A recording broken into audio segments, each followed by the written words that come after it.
অকারণে সার্থককে সন্দেহ করলো স্রোত। হ্যাঁ বন্ধুরা, ভিডিওতে লাইক দিয়ে দেখতে থাকুন। বন্ধুদের কাছ থেকে এই খবরটা পাওয়া মাত্রই স্রোত সার্থকের কাছে ছুটে গিয়ে বলতে থাকে যে স্যার, এবার নিশ্চয়ই আপনি অনেক আনন্দ পাচ্ছেন, তাই না? ভেতরে ভেতরে আপনার তো এখন আনন্দ করা উচিত, তার সত্ত্বেও আপনি এখনও পর্যন্ত বসে আছেন কী কারণে? আমি তো সেটাই বুঝতে পারছি না। ওদিকে সার্থক অবাক হয়ে স্রোতকে জিজ্ঞেস করতে থাকে, কি হয়েছে এটা কি? তুমি সকালবেলা উঠেই ঘুম থেকে এরকম চিৎকার চেঁচামেচি করছো কেন? বলো তো, তুমি একটু শান্ত হও, তোমার শরীরটা এমনিও কিন্তু খুব একটা ভালো না, তুমি অনেকটা দুর্বল হয়ে আছো।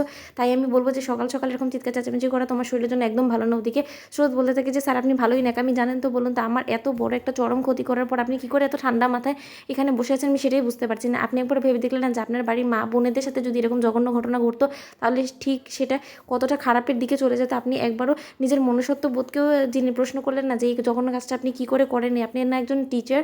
তখন এটা শোনা মাত্রই সার্থক বলতে থাকে যে কী হয়েছে, এটা কি আপনি আমাকে খুলে বলবেন? আমি কিছুই বুঝতে পারছি না। ওদিকে স্রোত বলতে থাকে যে ভিডিওটা দেখুন তো ভালো করে, ভিডিওটা দেখেই আপনার কী মনে হচ্ছে যে এই ব্যাপারে আপনি কোনো কিছুই জানেন না? আপনি সেটাই তো আমাকে বলবেন। সেটা অন্তত আমাকে আর যাই হোক না কেন বিশ্বাস করতে বলেন না, কারণ আমি সব কিছু আপনার এখন ছলচাতুরি ধরে ফেলেছি। আমি এখন বেশ বুঝতে পেরেছি, আমার কাছে গোটা ব্যাপারটা পরিষ্কার হয়ে গিয়েছে যে এই সব কিছুর পেছনে যদি কেউ থেকে থাকে সেটা হলো গিয়ে আপনি।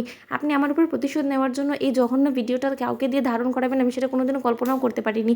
কিন্তু তা সত্ত্বেও আপনি যে মিসইউজটা করেছেন আমার এই অজ্ঞান অবস্থা, সেটা আমি কোনোদিনও কল্পনাও করতে পারিনি। কিন্তু আজকে আমার ভাবতে হচ্ছে যে হয়তোবা আমি একজন ভুল মানুষকে ভালো মানুষ ভেবে ফেলেছিলাম, আর সেটাই আমার জীবনে সবথেকে বড় ভুল হয়ে গিয়েছিল। ওদিকে সার্থক বলতে থাকে যে এই ভিডিওটা কোথা থেকে এলো, কে বা করেছে, আমার এই সম্পর্কে কোনো রকম কোনো আইডিয়া নেই। কিন্তু তুমি যে বলছো সেটা অবশ্যই তোমার লজিক থাকার কথা, যে তুমি আমার দিকে কী কারণে আঙুল তুলছো বলো তো? আমি তো কোনো কিছুই ভেবে পাচ্ছি না, কারণ এই জঘন্য কাজটা আমি করেছি সেটা তোমার কী করে মনে হলো বলো তো স্রোত?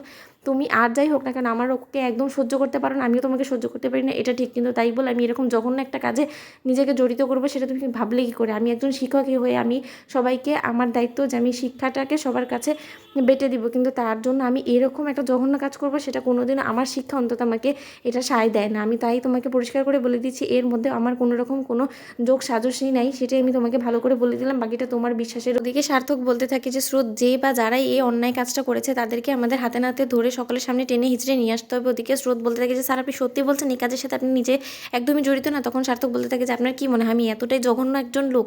আপনার আমাকে দেখে এটাই মনে হয়? আপনি আমার বাবাকে দেখেননি? আমার কি এই শিক্ষা আমাকে আমার বাবা দিয়েছে? তখন সার্থককে এই কথা বলা মাত্রই স্রোত বলতে থাকে যে স্যার, আপনি যদি না করে থাকেন তাহলে জঘন্য কাজটা কে করেছে? তখন স্রোতকে সার্থক প্রশ্ন করতে থাকে যে আপনাকে ভিডিওটা কে দেখিয়েছে? যে দেখিয়েছে অবশ্যই তারাই ধারণ করেছে এই ভিডিওটা গোপনে।